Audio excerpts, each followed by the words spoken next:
Hello student, আজকের class আলোচনা করব তোমাদের ফার্স্ট সামেটিভের 13 নম্বর স্কুলের কোশ্চেনগুলো নিয়ে। পেজ নম্বর 109। একের দাগের প্রথম কোশ্চেনে বলেছে, দেখো যে বার্ষিক a% সরল সুদের হারে b টাকার c মাসের সুদ বের করতে হবে। তাহলে দেওয়া আছে কি r ইজ ইকুয়াল টু হচ্ছে a, p আসল সমান হচ্ছে b, সময় t ইজ ইকুয়াল টু হচ্ছে c মাস। মাসকে আমাদের বছরে নিয়ে যেতে হবে, তাহলে c/12 বছর। সরল সুদের ক্ষেত্রে আমরা জানি r সমান হয় p t r/100। তাহলে p সমান পেয়েছি b, t সমান পেয়েছি c/12, 12 নিচে থাকছে, 12 পরে লিখছি, আর r সমান হচ্ছে a। তাহলে নিচে থাকছে 12 × 100 সমান ABC/12 পর দুটো শূন্য। অপশন এ তে দেখো দিয়েছে, তাহলে অ্যান্সার হচ্ছে অপশন এ। পরের কোশ্চেন দেখো, 4 মাস অন্তর দেয় বার্ষিক 12% চক্রবৃদ্ধি হার সুদে p টাকার 8 মাসের সমূল চক্রবৃদ্ধি। দেখো বলেছে 4 মাস অন্তর দেয়, তাহলে 4 মাস অন্তর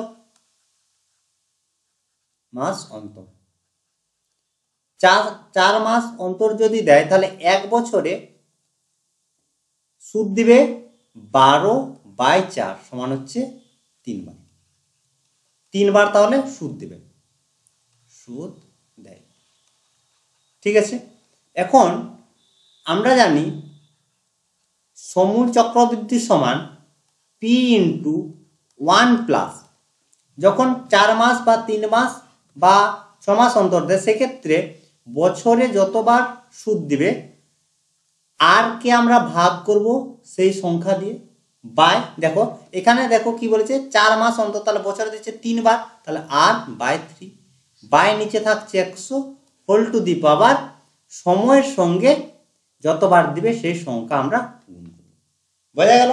তাহলে যদি বলতো 3 মাস অন্তর দেয়, তখন হতো কি 12/3 সমান হচ্ছে 4, তখন এখানে থাকতো r/4 by 100 whole to the power n × 4। বোঝা গেল? এখন আমরা এই মানগুলো বসাচ্ছি। তাহলে দেখো p সমান বলেছে p 1+ r চক্রবৃদ্ধি সুদের হার, তাহলে 12/3 বাই 100 n সমান দেখো দিয়েছে n সমান হচ্ছে 8 মাস। মাসকে আমাদের বছরে নিয়ে যেতে হবে, তাহলে 8/12 সমান 4 দিয়ে ভাগ কাটছে, তাহলে 2/3 এত বছর। n এর মান আমরা পেয়ে গেছি, তাহলে n সমান হচ্ছে 2/3 × 3, তাহলে সমান p × 1+ দেখো 4, 3 4 12, তাহলে 4/100 এর হোল স্কয়ার। 3 3 কাটছে, তাহলে সমান এখানে দেখো 4 25 100, তাহলে p × 1 + 1/25 এর হোল স্কয়ার সমান p × 26/25 এর হোল স্কয়ার। তাহলে 26 এর স্কয়ার যদি আমরা করি, তাহলে পাবো 676, আর 25 এর স্কয়ার যদি করি তাহলে আমরা পাবো 625 × p। এটাই হচ্ছে কি অ্যান্সার। অপশন এ তে দেখো দিয়েছে, অপশন এ হচ্ছে তাহলে কি অ্যান্সার, অপশন এ। পরের কোশ্চেনে কি বলেছে দেখো, যে p² + px x² + px + 8 = 0 এর বীজদ্বয়ের অন্তর বলেছে 2 হলে p এর মান বের করতে হবে। তাহলে বীজদ্বয়ের অন্তর দেওয়া আছে, আমরা বীজদ্বয় প্রথমে ধরে নেব আলফা বিটা। তাহলে প্রথমে ধরে নিচ্ছি যে বীজদ্বয় হচ্ছে আলফা ও বিটা, আলফা ও বিটা হলো। এরপর দেখো আমরা জানি বীজদ্বয়ের সমষ্টি আলফা প্লাস বিটা সমান হয় minus b by a. Minus b বলতে এখানে বি বলতে হচ্ছে এক্স স্কোয়ারের সহগ, এখানে বি এর মান কত পি, তাহলে মাইনাস পি। আর বীজদ্বয়ের গুণফল সমান হয় সি বাই এ। সি হচ্ছে কি ধ্রুবক পদ আর এ হচ্ছে এক্স স্কোয়ারের সহগ, তাহলে 8 হলো। আলফা প্লাস বিটা সমান পেলাম মাইনাস পি, আলফা বিটা সমান পেলাম 8। আর দেওয়া আছে দেখো বীজদ্বয়ের অন্তর অর্থাৎ alpha minus beta is equal to হচ্ছে 2, বের করতে হবে পি এর মান। এখন আমরা alpha minus beta both side square করছি, স্কোয়ার করলে কি পাচ্ছি তাহলে আলফা মাইনাস বিটার whole square is equal to 2 এর স্কোয়ার, বা তাহলে আলফা প্লাস বিটা এর হোল স্কোয়ার মাইনাস 4ab। তাহলে 4ab বলতে এখানে এবির জায়গায় আছে আলফা বিটা, তাহলে পেলাম কি আলফা প্লাস বিটার whole square minus 4 alpha beta is equal to হচ্ছে 4, বা আলফা প্লাস বিটা সমান পেয়েছি মাইনাস পি, তাহলে মাইনাস পি এর whole square minus 4 into alpha beta সমান 8 ইন্টু 8 ইজ ইকুয়াল টু 4, বা P square minus 32 is equal to হচ্ছে 4, বা P square is equal to হচ্ছে 36, বা পি ইজ ইকুয়াল টু হচ্ছে প্লাস মাইনাস সি। পি এর মান বের করতে বলেছে, অপশন সি তে দেখো দিয়েছে plus minus 6, plus minus 6 answer হচ্ছে অপশন সি। পরের কোশ্চেন দেওয়া আছে √2 মান √2 ইজ ইকুয়াল টু 1.414 দেওয়া আছে, বের করতে বলেছে এইভাবে দেওয়া আছে দেখো √ অফ √2 প্লাস 1 আর নিচে আছে দেখো √2 মাইনাস 1, এর মান আমাদের বের করতে হবে। তাহলে সমান উইথ √ অফ তাহলে √2 প্লাস 1 ইন্টু দেখো ওপরের নিচে গুণ করা হচ্ছে √2 প্লাস 1 দিয়ে, নিচে যদি আমরা √2 প্লাস 1 দিয়ে গুণ করি তাহলে নিচে করণী থাকছে না, আমাদের করণী নিরসন করতে হবে, √2 প্লাস 1 হয়েছে, আর নিচে থাকছে তাহলে কত √2 মাইনাস 1 ইন্টু √2 প্লাস 1, তাহলে সমান দেখো দুটো আছে গুণ আকারে, তাহলে বের হচ্ছে কত √2 প্লাস 1, আর নিচে দেখো কি থাকছে, আরেকটা লাইন লিখি তাহলে তোমাদের বুঝতে সুবিধা হবে, এভাবে আছে দেখো, আর এটা হচ্ছে a plus B into A minus বির formula A square minus B square, তাহলে √2 স্কোয়ার মাইনাস 1 মাইনাস স্কোয়ার করলে 1ই হয়, তাহলে 2 মাইনাস 1, তাহলে সমান পাচ্ছি কত √2 প্লাস 1 আর নিচে থাকছে 1।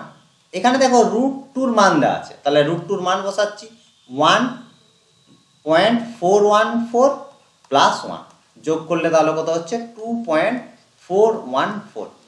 অপশন দেখে নাও, অপশন ডি তে দেখো দিয়েছে, তাহলে অ্যান্সার হচ্ছে অপশন ডি,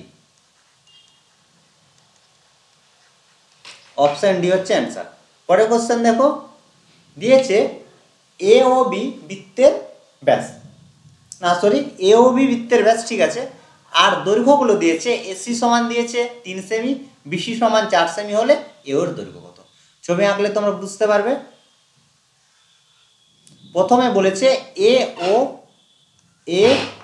ও বি, এটা হচ্ছে কি বৃত্তের ব্যাস, আর সি সমান বলেছে এসি, এসি সমান দিয়েছে দেখো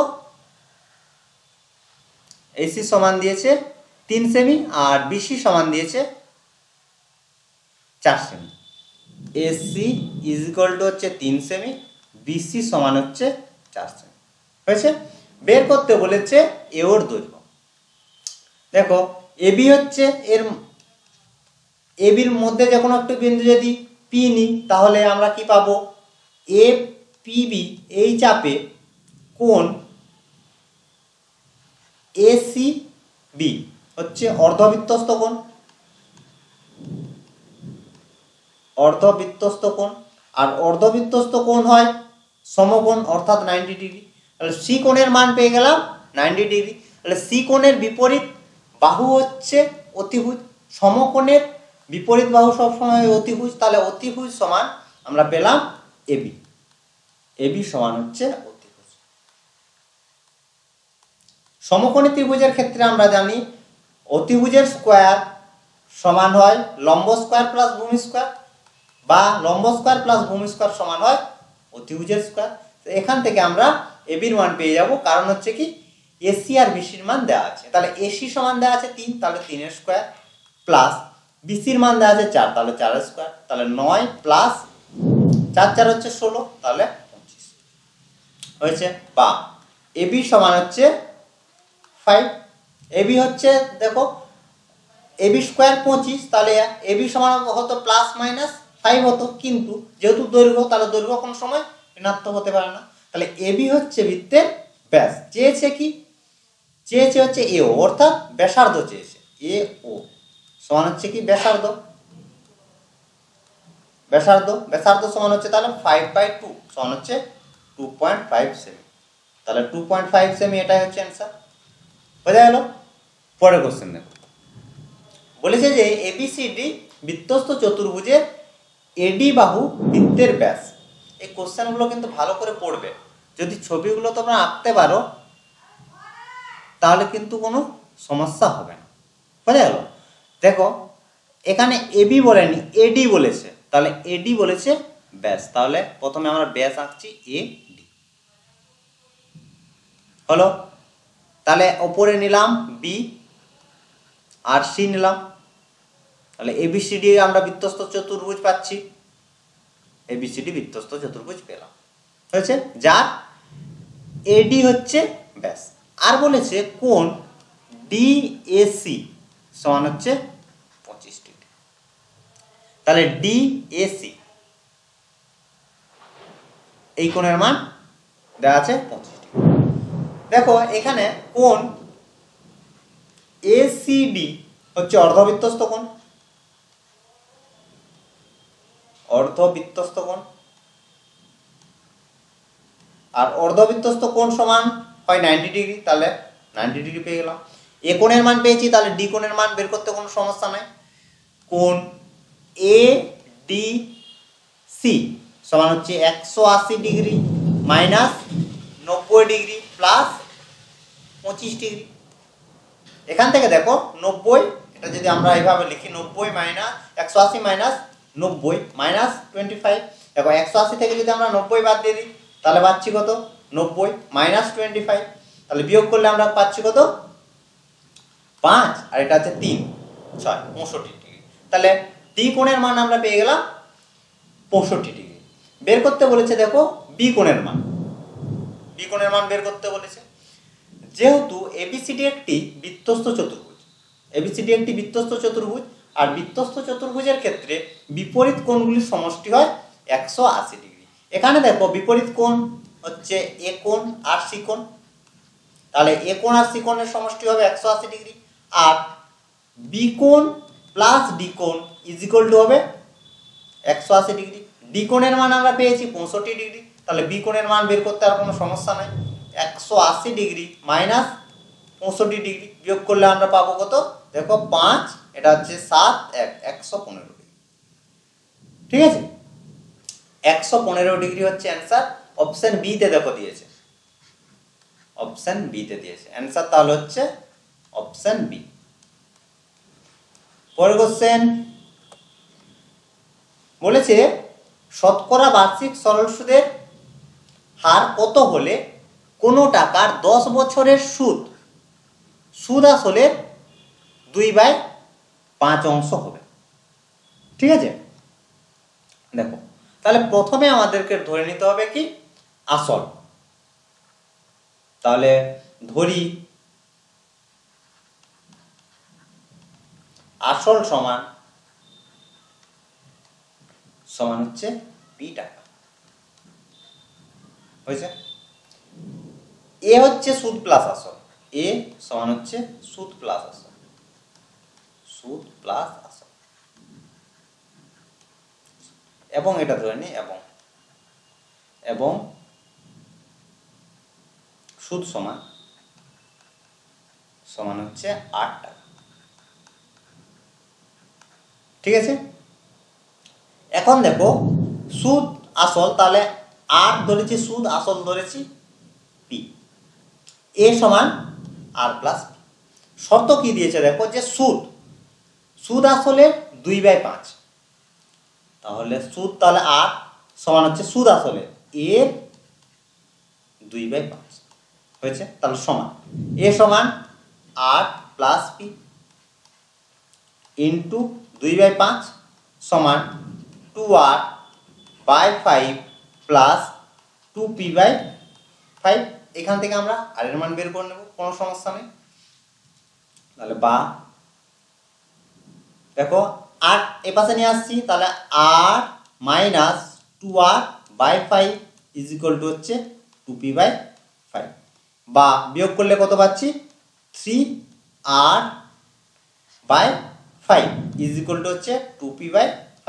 এখানে দেখো 5 5 কাটছে আর r সমান পাচ্ছি, তাহলে r ইকুয়াল টু হচ্ছে 2p/3।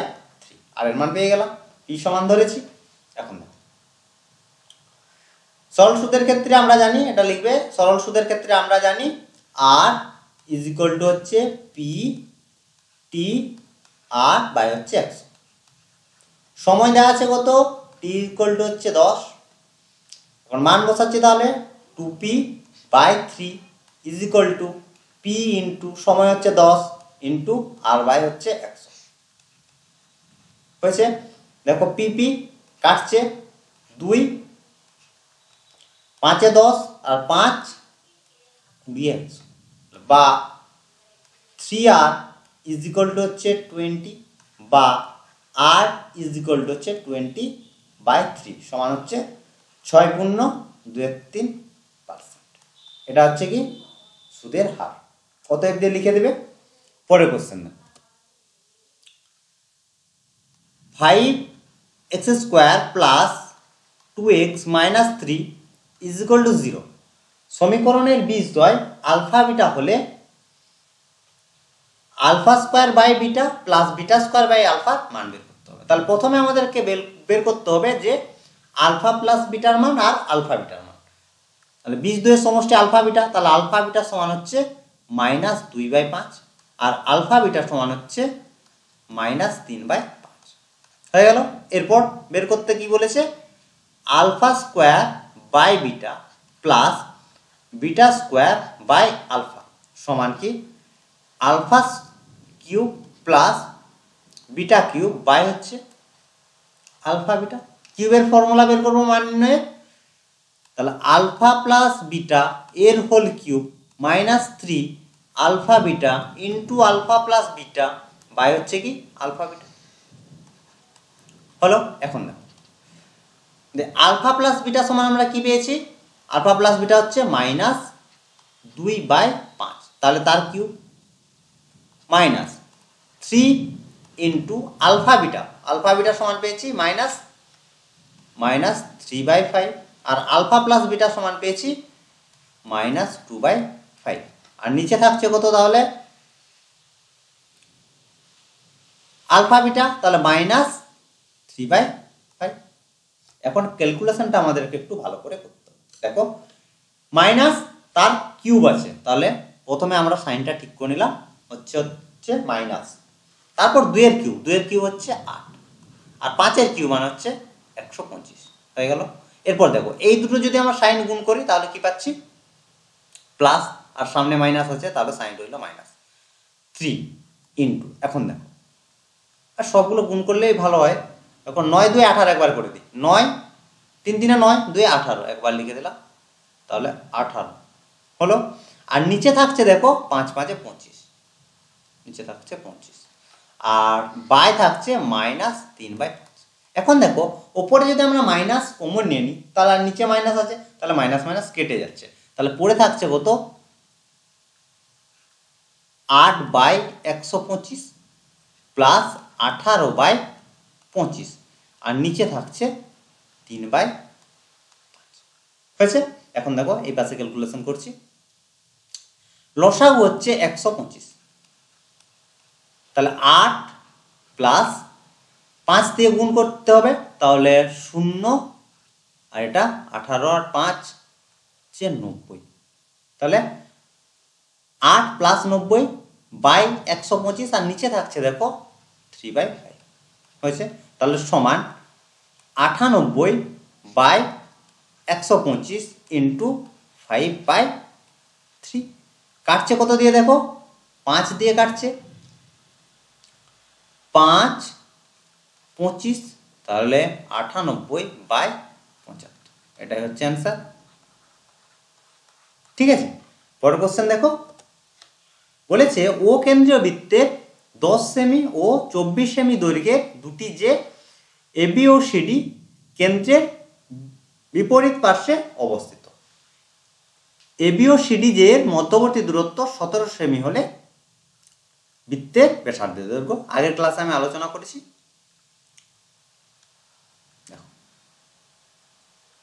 যে দুটির দৈর্ঘ্য বলেছে 10 সেমি করে, আর একটির দৈর্ঘ্য হচ্ছে 10 সেমি, অপরটির হচ্ছে 24 সেমি, আর যে দুটি হচ্ছে কেন্দ্রের বিপরীত পার্শ্বে অবস্থিত, এটা শর্ত দেওয়া আছে। এ বি সিডি দুটি যে, আর যে দুটির মধ্যবর্তী দূরত্ব এখানে দিয়েছে 17 সেমি, তাহলে এম আর এন হলো। ও হচ্ছে বৃত্তের কেন্দ্র, ওবি ও ওডি হচ্ছে বৃত্তের ব্যাসার্ধ। দেখো, যে কোনো একটি ত্রিভুজ থেকে শুরু করি না, প্রথমে ধরতে হবে যে ধরি O N is equal to হচ্ছে এক্স, এই দৈর্ঘ্য হচ্ছে এক্স, অতএব O M is equal to হচ্ছে 17 মাইনাস এক্স, কারণ M N is equal to হচ্ছে 17। বোঝা গেল? এরপর দেখো, যেহেতু ও এন লম্ব এবি, আমরা উপপাদ্য থেকে জানি, এবং এন হচ্ছে, একবার লিখে দিচ্ছি, A N is equal to হচ্ছে এন বি। হয়ে গেল? এটা আমরা দুটো উপপাদ্য থেকে আমরা পাই যে সমকোণে সমদ্বিখণ্ডিত করে। ঠিক আছে, এখন দেখো ত্রিভুজ ও এন বি, এই ত্রিভুজের লম্ব স্কয়ার প্লাস ভূমি স্কয়ার সমান অতিভুজের স্কয়ার, অর্থাৎ O N square plus N B এর স্কয়ার সমান হচ্ছে ওবি স্কয়ার, বা ও এন সমান ধরেছি এক্স, তাহলে x square plus N B সমান এর অর্ধেক, এখানে কি দেওয়া আছে, এবি সমান 10 সেমি আর সিডি সমান হচ্ছে 24 সেমি, তাহলে এনবি হচ্ছে তার অর্ধেক, তাহলে 5 স্কয়ার সমান হচ্ছে ওবি স্কয়ার। 1 নম্বর সমীকরণ দিয়ে দিলাম। একই রকম ভাবে আমরা বের করব ত্রিভুজ ও এম ডি, এই ত্রিভুজে O M square plus M D square is equal to হচ্ছে ওডি স্কয়ার, বা ও এম সমান 17 মাইনাস এক্স এর হোল স্কয়ার প্লাস এমডি মানে হচ্ছে 24 এর অর্ধেক, তাহলে 12 স্কয়ার ইজ ইকুয়াল টু হচ্ছে ওডি স্কয়ার। হয়েছে? এখন দেখো, যেহেতু OB is equal to OD, OB is equal to OD, তার কারণ হচ্ছে বৃত্তের ব্যাস দুটোই, বৃত্তের ব্যাস মানে বৃত্তের ব্যাসার্ধ, একই বৃত্তের ব্যাসার্ধ। ঠিক আছে, তাহলে উভয় পক্ষকে যদি আমরা বর্গ করি তাহলে পাচ্ছি OB square is equal to হচ্ছে ওডি স্কয়ার। এখন মান বসাচ্ছি, ওবি স্কয়ার সমান হচ্ছে এক্স স্কয়ার প্লাস 5 এর স্কয়ার সমান ওডি মান পেয়েছি 17 মাইনাস এক্স এর হোল স্কয়ার প্লাস হচ্ছে 12 স্কয়ার, তাহলে বা এক্স স্কয়ার প্লাস 5 এর স্কয়ার সমান হচ্ছে দেখো এ মাইনাস বি এর হোল স্কয়ার, তাহলে 17 স্কোয়ার তাহলে 289 minus 17 2 34 x plus x square plus হচ্ছে 12 12 হচ্ছে 144 হয়ে গেল। এখানে দেখো এক্স স্কোয়ার কাটছে, এই 34কে এই পাশে নিয়ে আসছি, তাহলে 34x is equal two 289 plus 144 minus হচ্ছে 25, 5 5 25। এখন দেখো এই ক্যালকুলেশনটা তোমাদের একটু দেখতে হবে। দেখো 25 বাদ দিয়েও যোগ করতে পারো বা যোগ করে 25 বাদ দিতে পারো। তাহলে এখানে করছি 289 আর 144 প্রথমে যোগ করছি, যোগ করলে পাচ্ছি 3, এটা হচ্ছে 9 3 আর এটা হচ্ছে 4, 433। তার থেকে বাদ দিচ্ছি হচ্ছে 25, তাহলে 8 0 4 408। এটাকে আমাদের ভাগ করতে হবে 34 দিয়ে, এখানটা লিখে দিচ্ছি প্রথমে 408। ঠিক আছে, তাহলে বা x ইজ ইকুয়াল টু হচ্ছে 408 বাই হচ্ছে 34। এবার 34 দিয়ে ভাগ করছি, তাহলে 34 1 34 6 8 2।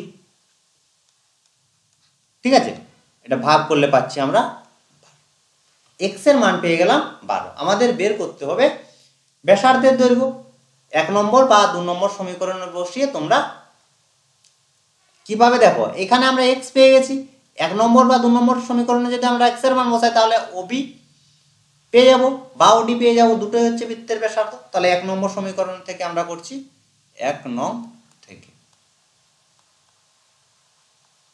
1 নং থেকে কি পাচ্ছি তাহলে x স্কোয়ার, আরেকবার লিখছি x স্কোয়ার প্লাস 5 এর স্কোয়ার ইজ ইকুয়াল টু হচ্ছে OB স্কোয়ার। তাহলে x সমান পেয়েছি কত 12, তাহলে 12 স্কোয়ার প্লাস 5 এর স্কোয়ার ইজ ইকুয়াল টু হচ্ছে OB স্কোয়ার, বা OB square is equal to হচ্ছে 12 12 হচ্ছে 144 প্লাস 5 5 25 সমান হচ্ছে 169। এটা হচ্ছে 13 স্কোয়ার। অতএব OB ইজ ইকুয়াল টু হচ্ছে 13। ঠিক আছে, তাহলে বৃত্তের ব্যাসার্ধের দৈর্ঘ্য 13 সেমি, অতএব দিয়ে লিখে দিবে অতএব বৃত্তের ব্যাসার্ধের দৈর্ঘ্য সমান হচ্ছে 12 সেমি। এটাই হচ্ছে অ্যান্সার। বোঝা গেল? পরের কোশ্চেন দেখো, বলেছে এবিসিডি বৃত্তস্থ চতুর্ভুজের এবি ও ডিসি কে বর্ধিত করলে পরস্পর পি বিন্দুতে ছেদ করে। A B C D, AB R DC কে বর্ধিত করলে ছেদ করছে পি বিন্দুতে ছেদ করছে। এবিসিডি হচ্ছে বৃত্তস্থ চতুর্ভুজ। দেখা আছে কোণ এ ডিসি, আচ্ছা প্রথমে লিখে নি, এডিসি সমান হচ্ছে 80 ডিগ্রি আর হচ্ছে বিপিসি সমান হচ্ছে 45 ডিগ্রি। ছবিতে দেখে নাও, দেখো এডিসি এই কোণের মান দেওয়া আছে, আর দেওয়া আছে বিপিসি, তাহলে বিপিসি এই কোণের মান দেওয়া আছে। বের করতে বলেছে বি এ ডি এই কোণের মান। এটা সহজ কোশ্চেন, দেখো এটা কি কেন দিয়েছে যায় না, খুবই সহজ। এখানে এপিডি এই ত্রিভুজের ক্ষেত্রে দুটি কোণ দিয়েছে, একটি কোণের মান বের করতে হবে। হয়ে গেল? দেখো ভালো করে দেখে নাও যে বিএডি এই কোণের মান বের করতে বলেছে, দেয়া আছে কত এডিসি এই কোণের মান দেওয়া আছে আর বি কোণের মান দেওয়া আছে। তাহলে ত্রিভুজ এপিডি এই ত্রিভুজ থেকে দেখো এই ত্রিভুজের দুটি কোণের মান দেওয়া আছে, একটি কোণের মান বের করতে কোনো সমস্যা নাই। কোণ এ লিখছি, কোণ এ ইকুয়াল টু হচ্ছে 180 degree minus 80 degree plus 45 degree, তাহলে সমান 180 degree minus 80 degree minus 45 degree. তাহলে বিয়োগ করলে আমরা কত পাচ্ছি, 80 থেকে যদি 180 থেকে যদি আমরা 80 বাদ দিয়ে দিই তাহলে হচ্ছে 100 মাইনাস 45। তাহলে বিয়োগ করলে আমরা কত পাবো 5, এটা হচ্ছে 5 55 ডিগ্রি। অ্যান্সার হচ্ছে তাহলে 55 ডিগ্রি। পরের কোশ্চেন দেখো, বলেছে একটি ঘনকের কর্ণের দৈর্ঘ্য দিয়েছে এ হচ্ছে 4√3 সেমি। আচ্ছা, ঘনকটির পার্শ্বতলের ক্ষেত্রফল। তাহলে প্রথমে ধরে নিতে হবে ঘনকের বাহুর দৈর্ঘ্য। তাহলে ধরি বাহু সমান, তোমরা লিখবে ঘনকের ধরি ঘনকের বাহুর দৈর্ঘ্য সমান হচ্ছে এ সেমি। অতএব কর্ণ সমান হচ্ছে a√3। প্রশ্নানুসারে a√3 is equal to হচ্ছে 4√3। এখানে √3 কাটছে বা a ইজ ইকুয়াল টু হচ্ছে 4। তাহলে a সমান হচ্ছে বাহুর দৈর্ঘ্য ধরেছি, তাহলে বাহুর দৈর্ঘ্য পেয়ে গেলাম। তাহলে পার্শ্বতলের ক্ষেত্রফল, তাহলে লিখবে ঘনকের পার্শ্বতলের ক্ষেত্রফল সমান হয় 4 স্কোয়ার। তাহলে সমান 4 ইন্টু 4 স্কোয়ার। তাহলে 4 ইন্টু 4 4 16 ইন্টু 4 সমান হচ্ছে 64 সেমি। বোঝা গেল? এটাই হচ্ছে ঘনকের পার্শ্বতলের ক্ষেত্রফল। তো এই ছিল আজকের ক্লাস। আশা করি আজকের ক্লাসের অঙ্কগুলো তোমরা বুঝতে পেরেছো। যদি কোনো সমস্যা থাকে অবশ্যই কমেন্ট করে জানাবে, বা তোমরা আমাকে হোয়াটসঅ্যাপ করতে পারো 7797151981 এই নাম্বারে। তো আজ এই পর্যন্তই। তোমরা সবাই ভালো থেকো। Bye bye.